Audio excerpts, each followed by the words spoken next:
Alors hier, vous vous rappelez dans l'émission, on vous a longuement parlé de ce qui se passe, la levée de bouclier contre X. Attention, Hitler est actuellement à Austin, Texas, il dirige X et il se prépare à occuper l'Europe. L'Europe est menacée. Et là, nous avons tous les Jean Moulin avant, tous les résistants pour cent qui sont là, qui se lèvent, etc. Et notamment, alors, et puis les patrons de presse, c'est très bien. Et un patron de presse a été très franc.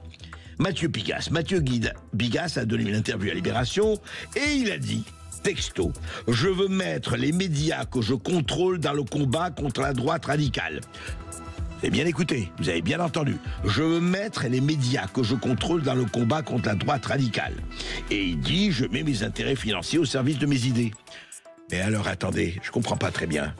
Quand c'est Elon Musk... à supposer qu'il fasse ça alors que Elon Musk n'a jamais dit, lui, le combat contre la droite ou la gauche radicale. Il a ouvert effectivement X, mais disons, et qu'il a mis ses intérêts financiers au service de ses idées, certes. Mais alors dites-moi, quand c'est un millionnaire qui dit ça et qui dit, voilà, moi c'est ce que je fais, eh bien Mathieu Bigas, no comment. Quand c'est Elon Musk, ce salaud, quand c'est Bolloré, oui, c'est la bollorisation des idées. Alors on comprend pas, moi, je sais pas, moi je me pose des questions, c'est très bien. Tel ou tel milliardaire qui a acheté tel journal, tel ou tel oligarque qui a acheté un journal, veut mettre, et effectivement, c'est son droit, le journal en conformité avec ses idées. Bien.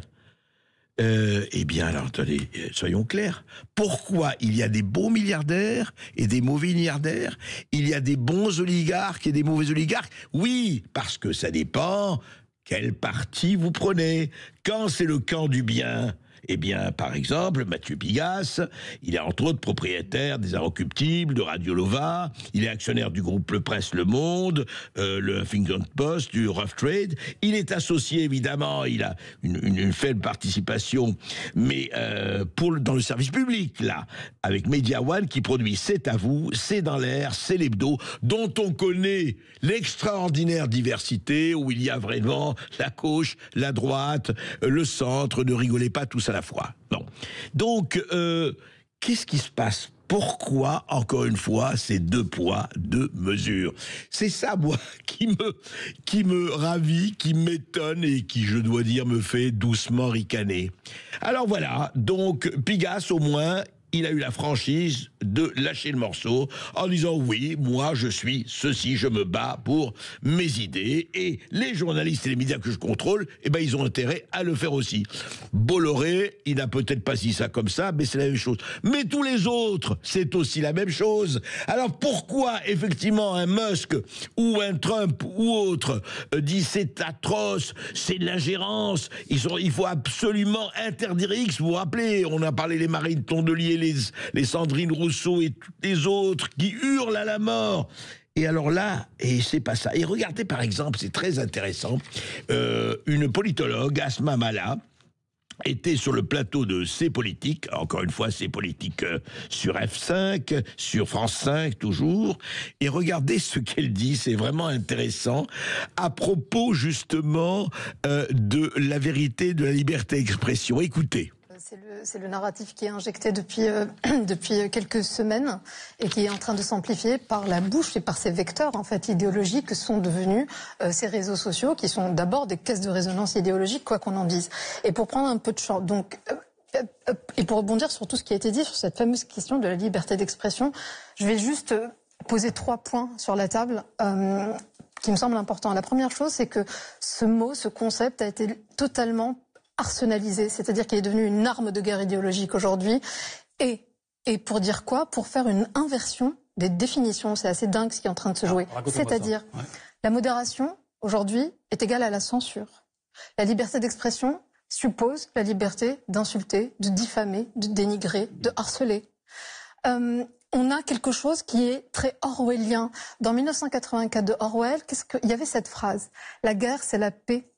La liberté, c'est l'esclavage.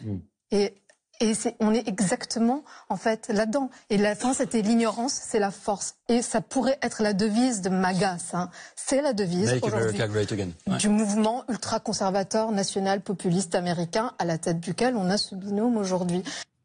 Alors voilà, alors ça c'est un exemple parfait, vraiment, retenez, enregistrez-le, de l'inversion accusatoire totale, où cette personne n'a jamais lu Orwell, où elle fait à dessein, elle inverse tous les mots. C'est extraordinaire.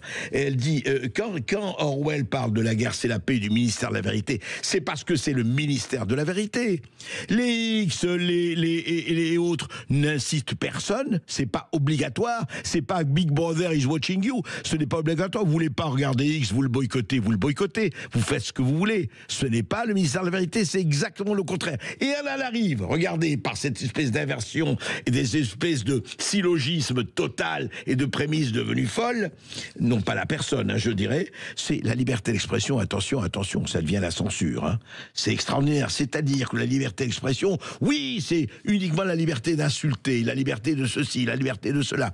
C'est-à-dire que est en train de se mettre de façon, je dois dire, assez, je dirais pitoyable, un discours qui consiste à dire, attendez, c'est pas bien la liberté d'expression, non, il faut, où sont les modérateurs? Mais qui modère les modérateurs?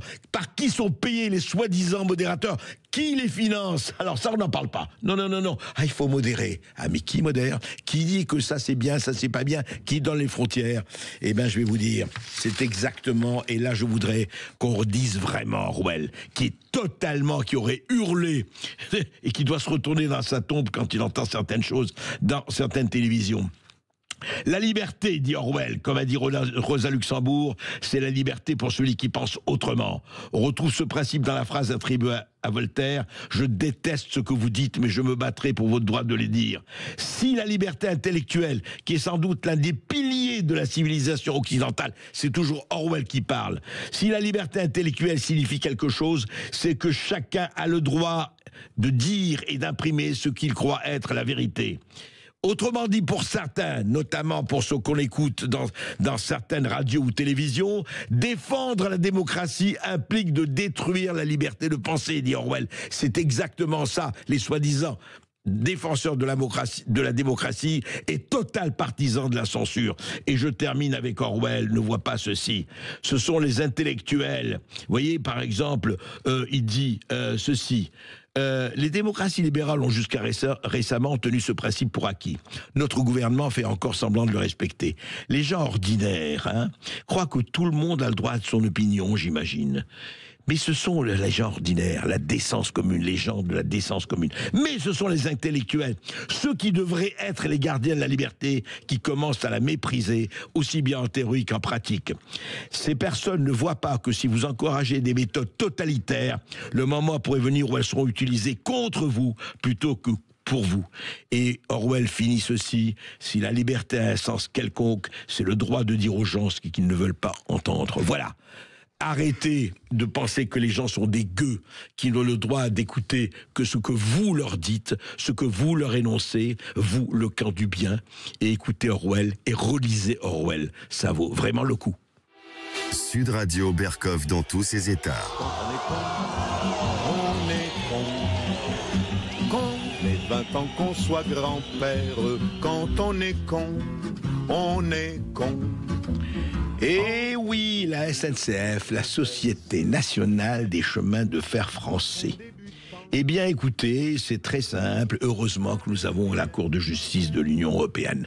C'est elle que vous savez qui nous dirige, c'est elle qui décide et qui nous dit comment il faut se comporter si on est des gens civilisés ou des gens de bien. Alors de quoi s'agit-il cette fois-ci? Eh bien la SNCF n'aura plus le droit d'exiger de ses clients qu'ils cochent obligatoirement la case monsieur ou madame sur les formulaires en ligne lors de l'achat d'un billet de train. Ouais, il n'y a plus de monsieur ou madame, c'est vrai.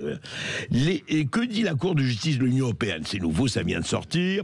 L'identité de genre du client n'est pas une donnée nécessaire pour l'achat d'un titre de transport. C'est vrai, d'ailleurs, estime la Cour dans un communiqué qui rappelle que les données collectées doivent être adéquates, pertinentes et limitées à ce qui est nécessaire au regard des finalités pour lesquelles elles sont traitées. Voilà, c'est l'association Mousse une association qui lutte contre les discriminations liées au sexe, au genre et à l'orientation sexuelle. C'est une victoire. Elle avait porté l'affaire en justice en janvier 2021. La CNIL, à l'époque, Commission nationale d'informatique et des libertés, avait considéré que la plainte de Mousse était infondée. L'association avait porté l'affaire devant le Conseil d'État, lui demandant de renvoyer l'affaire, effectivement, à la Cour de justice de l'Union européenne. Et voilà. Alors, qu'est-ce qui s'est passé? L'association cite le cas d'une passagère en transition de genre qui avait dû s'acquitter de 227 € d'amende parce que l'identité de genre figurant sur sa carte d'identité et son billet ne correspondait pas à son apparence physique. Voilà, t'as un monsieur qui est devenu madame ou un madame qui est devenu monsieur et on lui demandait de mettre madame ou monsieur et elle a été sanctionnée. Alors écoutez, pourquoi pas monsieur, madame, mais ça signifie quoi en fait? Ça signifie encore une fois qu'un peu partout, à tous les étages, il faut vraiment que monsieur et madame disparaissent. Il faut que toute distinction entre hommes et femmes disparaisse. Comme je l'ai dit, si je veux être homme à 8h du matin et femme à 6h du soir, j'en ai le droit. Voilà, et donc ne me parlez plus de il ou elle, parlez de yel. Si je veux être arbre le lundi, herbe folle le vendredi, fourmilier de tamanoir le samedi et autres, eh bien c'est ma liberté et on se doit qu'on respecte ma liberté. Eh bien, la prochaine fois que je prends le train, je me déclarerai seul pleureur et on verra si la SNCF me fout une amende et là, je vous assure, je viendrai me plaindre auprès de vous, auprès de la Cour de justice européenne et je vais gagner beaucoup d'argent. Merci.